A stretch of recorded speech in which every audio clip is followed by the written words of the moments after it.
is how many horror stories have you heard with Twitch where people get on it and everything is going wrong until they fix certain things?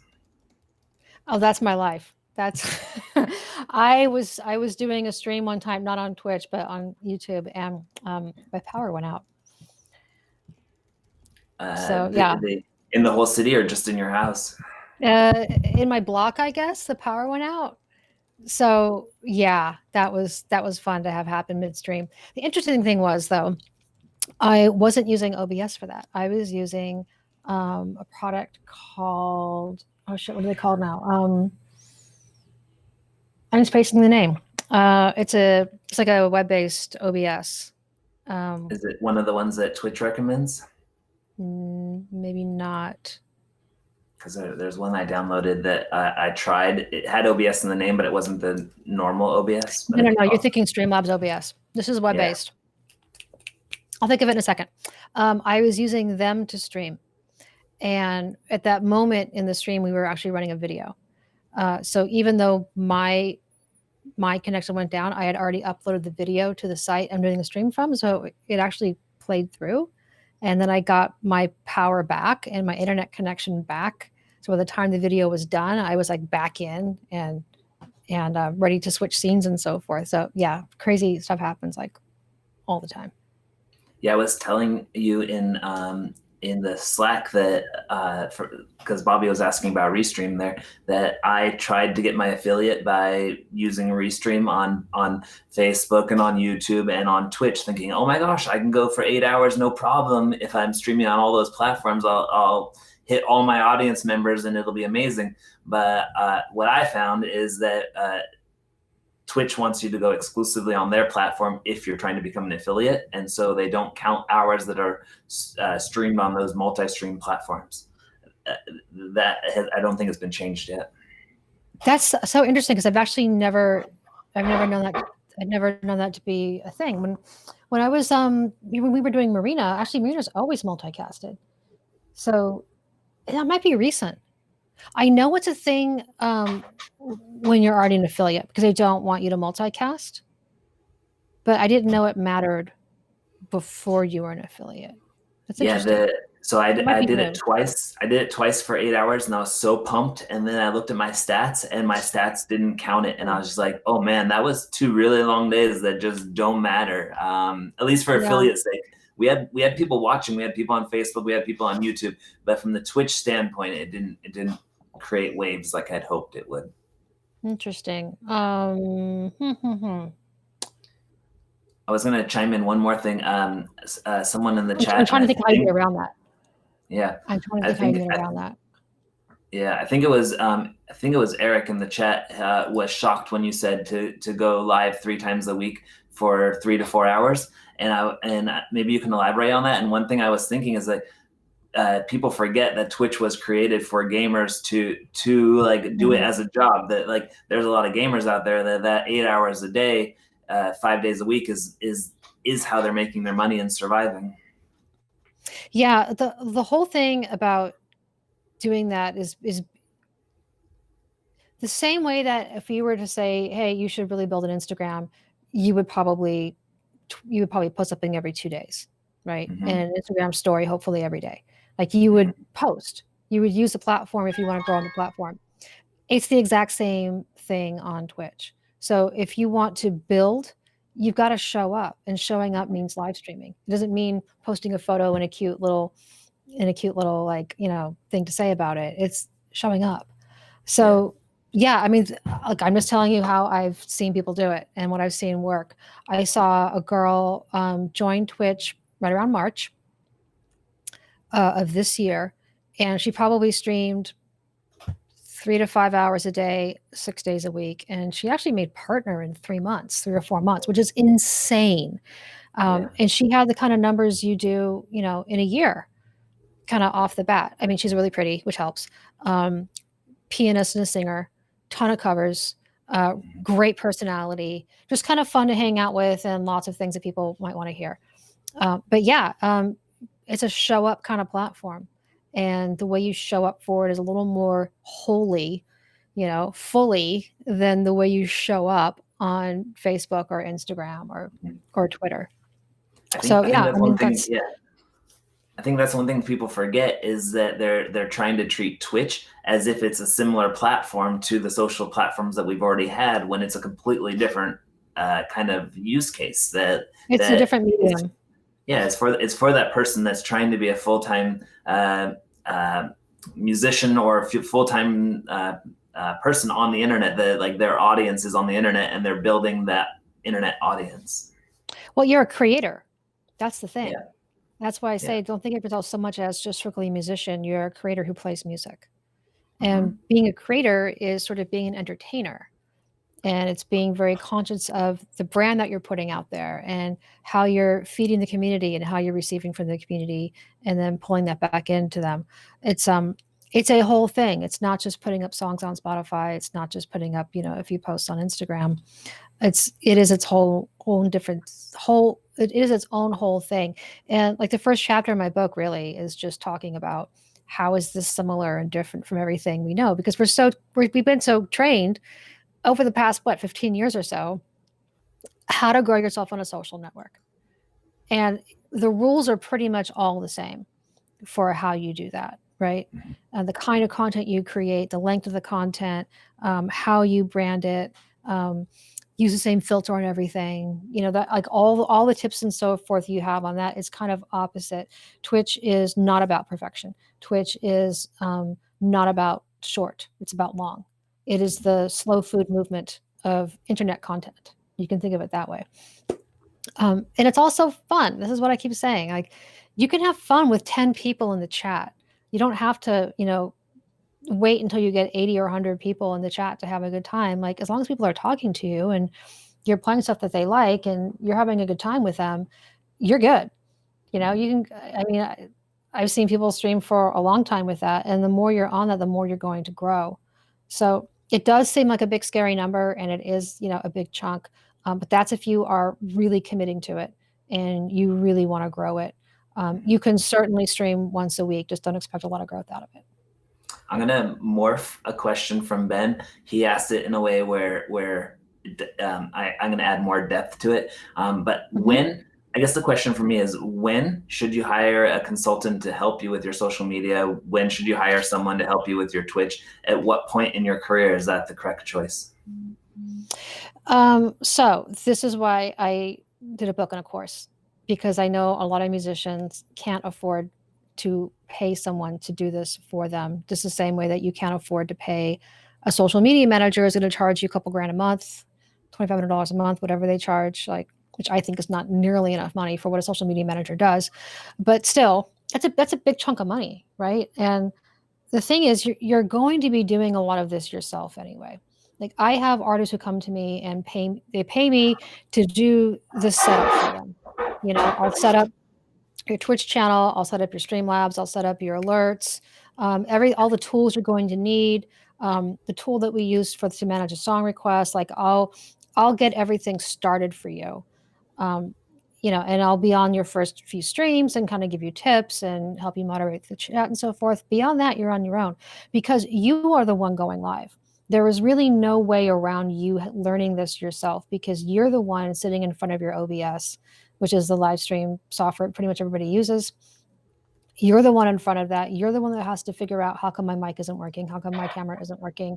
You're the one that has to do the stream and pay attention to the people while they're talking to you. It's really on you. You can't just push this off to like a PR person like you can with a PR campaign. Like, you got to show up for it. So even when people hire me, like, you're not going to get me for every one of your shows, and it doesn't make any sense either. Like, I will set everything up for you, and then I will teach you how to use it, and I will sort of help you on your first streams, and then honestly, it's not hard after that. That's the thing. Like, you don't need me after that. Just come back when you've got questions. Come back when you're ready for like the next level of thing to do. When you're ready to take it to the next notch, then come back and ask me how to do that, and I'll look at what you've done so far and figure out how we get you there. So I mean, I kind of say, like, if you can afford someone to do that for you, great, but I mean, my course teaches you how to do it, and you're going to end up doing it yourself anyway. One of my favorite music festivals, Northern Nights Music Festival in Humboldt, they couldn't have their festival this year, so they hosted the whole thing on Twitch, which wasn't nearly as cool as being in the woods and having lasers and lights all around you and sleeping in a tent and being dirty for 3 days. But it was cool because it was the alternative of not happening at all. Are there any festivals or artists that you've been on their platform and you're just like, check this out? This is the standard. This is who you need to be hanging out with. I was really impressed with the Dirty Bird Festival. They have what they call the camp out every year. Usually happens at USC, on the big lawn at USC. It's a bunch of DJs, artists performing, and then they have a very summer camp kind of theme to everything, where there's crafts and there's tents and there's all kinds of like activities and stuff. So obviously they couldn't do it this year, so they called it the Dirty Bird Couch Out, and it was on Twitch, so it was free. But they hooked up with a company, I think it was San Francisco and Los Angeles only, and this company put together VIP packages of all the kinds of things that you would need to do the activities that they would normally have you do if you were there in real life. So like here's your paint kit for the activity you're going to do, the craft activity, and here's like the food that we would have sold you, and here's the tent, the little like TP tent kind of thing that you can hang out in. And that was a way to sort of bring that experience to the person who's viewing. I've also seen, honestly, a bunch of magicians, and theater is getting into this too. So these are mostly for Zoom kinds of events where there's a lot of direct back and forth, but you can pay for the VIP package. And then the magician will send you the cards. They'll send you the thing that you do on your end to participate with them. I think that's really cool. I'm really excited about anything that helps the fan engagement and the user engagement part of it come more alive, because that really is the magic behind live streaming. Otherwise, it's not any different than a pay-per-view.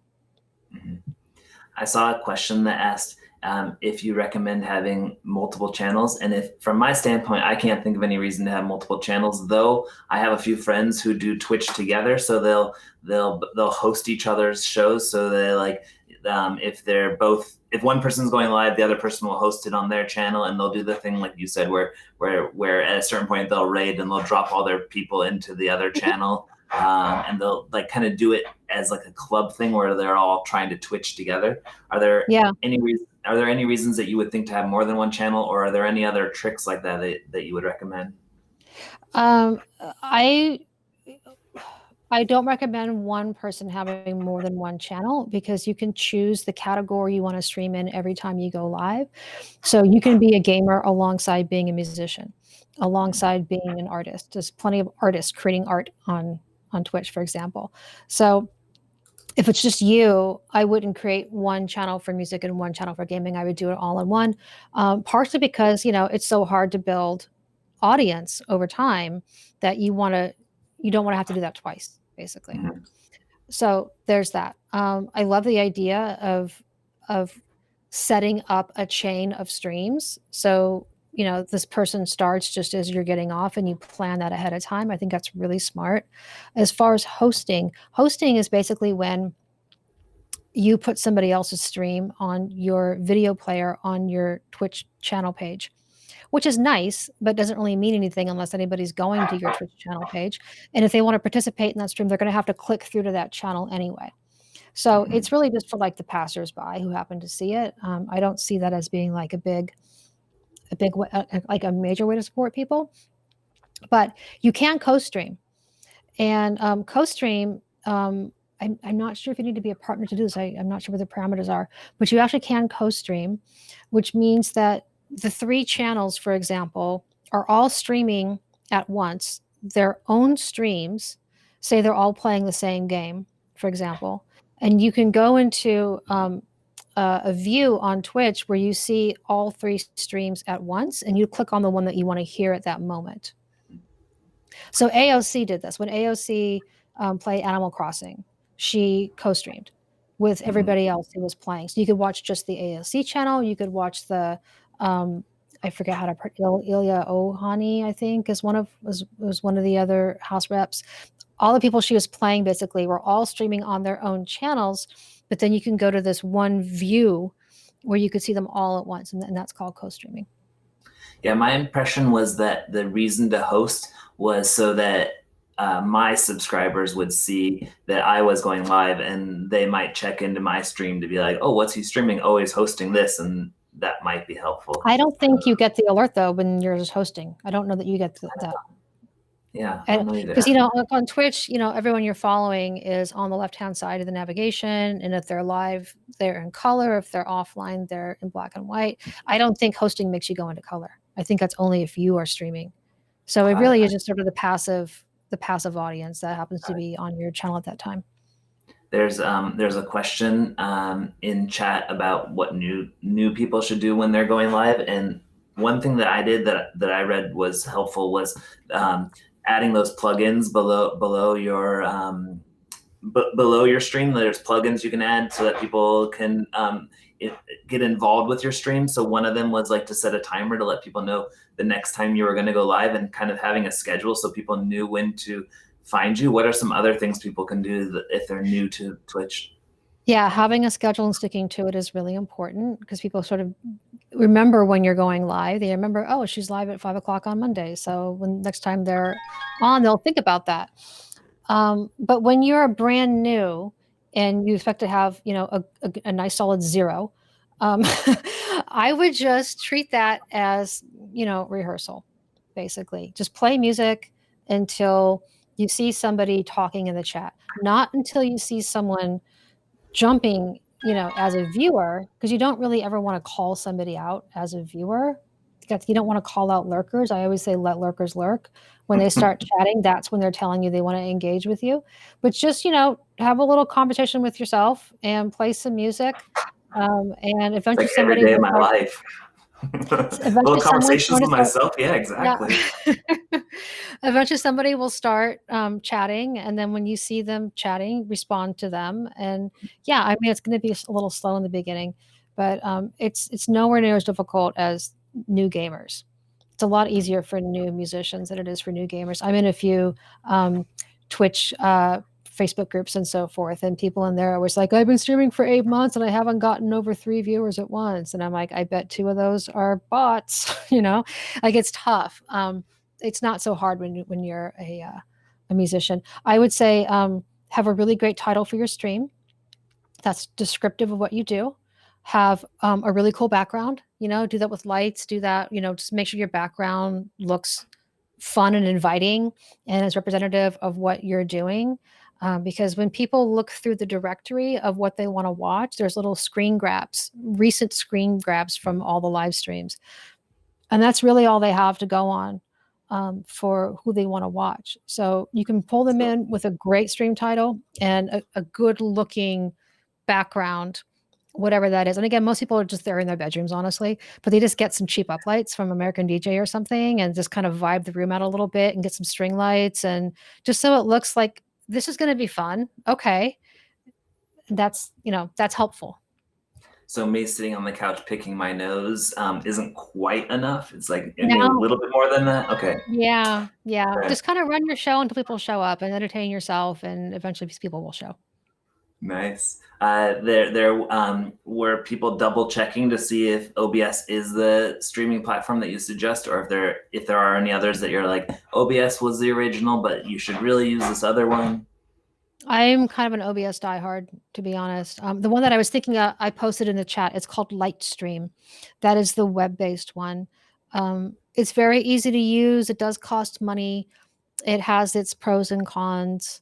It's not as robust as regular OBS, but I think it's great for collaboration. It's really good if you want to have guests, because they have sort of the Zoom conference style feature where people can join your light stream, and then you can pull them into the different scenes you want to use. Every like me and Stefan was just a scene, and now the 3 of us is a scene. Everything is a scene basically in OBS. I'm an OBS diehard. Learn it. It's Streamlabs OBS is OBS. exactly OBS. It's just all the Streamlabs features, you know, kind of chunked onto it. OBS Live is Stream Elements. That literally is OBS. Again, they just have a little panel for their features. I mean, it is the gold standard, and it's free. Who doesn't love free, right? And it's very fully featured. So I would say just go for OBS. Does